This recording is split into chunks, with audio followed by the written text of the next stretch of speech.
Hello guys, मैं हूं रौनक कुमार और सॉरी कुछ दिनों तक वीडियो नहीं आ पाई।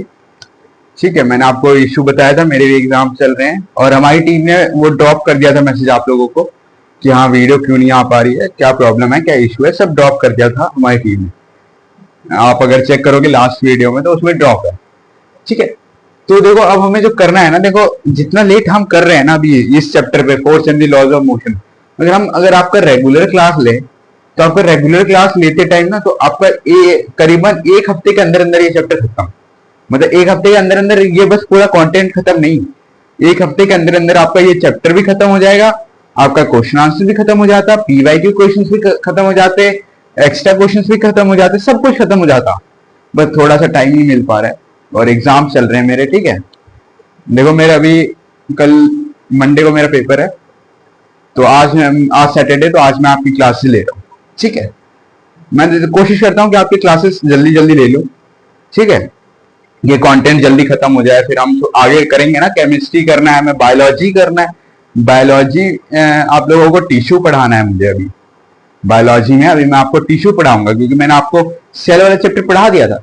अगर जिस बच्चे को सेल वाले चैप्टर में कहीं भी डाउट है ना, वो टिश्यू का वीडियो मत देखना, टिश्यू के कंटेंट को मत देखना। ये टिश्यू का कंटेंट तभी आपका क्लियर होगा जब आप सेल का चैप्टर अच्छे से पढ़ोगे, तब आपका टिश्यू क्लियर होगा। ठीक है, टिश्यू का आधा जो पोर्शन है ना, ये सुन लो, ध्यान से सुनना, टिश्यू का जो आधा पोर्शन है वो सेल से जुड़ा हुआ है। जो आपने eukaryotic cell, प्रोकारियोटिक sales, cell membrane सब पढ़ा था ना, सेल डिस्कवर्ड, ये सब आपका सब जुड़ा हुआ है टिश्यू से।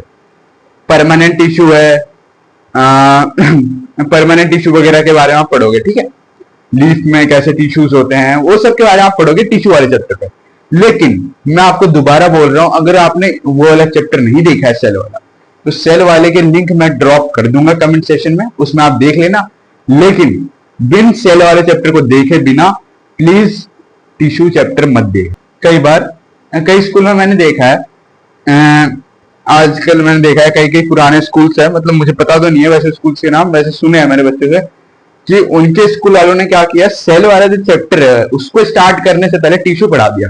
बल्कि टिश्यू तो बाद में आएगा क्योंकि सेल तो आपका बेसिक है, बेसिक्स है आपका इस सेल चैप्टर बायोलॉजी का।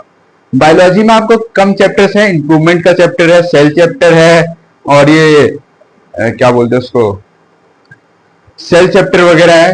तो आपके करीबन बायोलॉजी में 3 चैप्टर है, टिश्यू, सेल और इंप्रूवमेंट का, और मुझे लग रहा है बहुत कम चैप्टर है आपके बायोलॉजी में।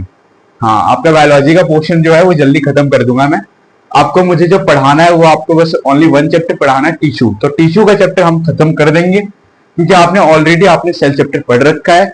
कहीं भी डाउट होता है तो टिश्यू का चैप्टर सबसे पहले, टिश्यू का चैप्टर पढ़ने से सबसे पहले सेल का चैप्टर सबसे पहले देख लेना, एक बार नजर डाल देना कि सेल चैप्टर में क्या मैंने लिखवाया है, नोट्स में क्या लिखवाया है मैंने। अब देखो मैंने improvement in our food resources का मैं नोट्स बना रहा था पेपर्स के टाइम पे, तो मैंने देखा कुछ समथिंग 12 या 13 पेजेस के नोट्स बन गए। मैंने वो बना भी लिए और मैंने उसके बाद फिर 4 या 5 पेज के question answers, extra question answer, वो सब मैंने कर दिया। तो मतलब देख रहे हो, बायोलॉजी के चैप्टर्स को ऐसे लाइटली मत लो। बायोलॉजी का चैप्टर जो है वो इतना भी इजी नहीं है। बस आपको बायोलॉजी में एक चीज मैं बता देता हूँ, अगर बायोलॉजी का कोई बच्चा होता है जो बायो को समझ करके जो पढ़ता है, जो बायो को समझ करके पढ़ता है, वो अपनी बॉडीज के बारे में जो पढ़ रहा है, बायोलॉजी जो पढ़ रहा है, वो अगर समझ के पढ़ रहा है तो वो समझ जाए, मतलब वो उसको हर एक चीज समझ में आएगा। लेकिन वो बच्चा जो आज की डेट में रट्टा मार रहा है बायोलॉजी में कि cell cell cell cell cell या प्रोकैरियोटिक सेल, यूकैरियोटिक सेल, रट्टा मार रहा है, तो वो भूल जाओ कि आपको बायोलॉजी कभी जिंदगी में याद होगी। देखो कई बार होता क्या है,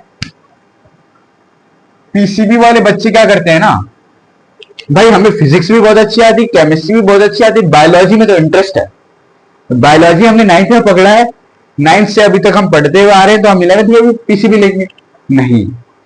एक बार तुम ऐसे माइंड सेट बना लो कि आपको क्या 9th में जो आप ले रहे हो, जब आप 9th में पढ़ रहे हो ना बायोलॉजी, वो आप एक बार सोच लो कि हाँ आप जो नोट्स पढ़ रहे हो आप उसको हैंडल कर सकते हो उस नोट्स को। क्या आप उस चीज को पढ़ रहे हो तो आप उस चीज को पढ़ सकते हो? क्या आप उस चीज को याद कर सकते हो? जो समझ करके बायोलॉजी पढ़ेगा उसको बिल्कुल समझ में आएगी। जो ऐसे रट्टाफिकेशन कर रहा है वो आज रटेगा, कल परसों में भूल जाए, ये पक्का बता रहा हूं। समझा हुआ चीज हमेशा दिमाग में रहता है, लेकिन भूला हुआ चीज, जो रट्टा वाला चीज होता है, वो 1 या 2 महीने के बाद हमारे दिमाग से निकल जाता है। मैं बता दे रहा हूं, साइंटिफिक चीज है, साइंटिस्ट ने बताया ये, ठीक है। चलो अब आते हैं हमारे टॉपिक, ज्यादा टाइम वेस्ट नहीं करेंगे।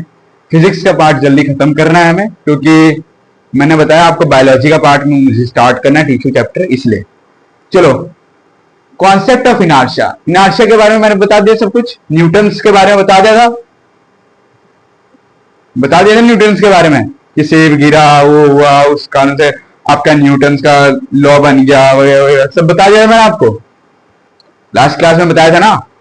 अब जो लास्ट क्लास में बताया था उसमें से आप थोड़ा देखना, अगर जो बच्चा अगर इस वीडियो में डायरेक्टली आया वो मत आओ, पहले वो लास्ट क्लास वाली वीडियो देखो, फिर इस क्लास में आओ, ये वैसे समझ में नहीं आएगा। तो ठीक है, चलो आ जाओ। Force and the laws of motion, concept of inertia. Inertia का कॉन्सेप्ट समझेंगे सिंपली, क्या बोल क्या रहा है। Inertia is a natural tendency of an object to remain at rest और in motion at a constant speed along as a straight line.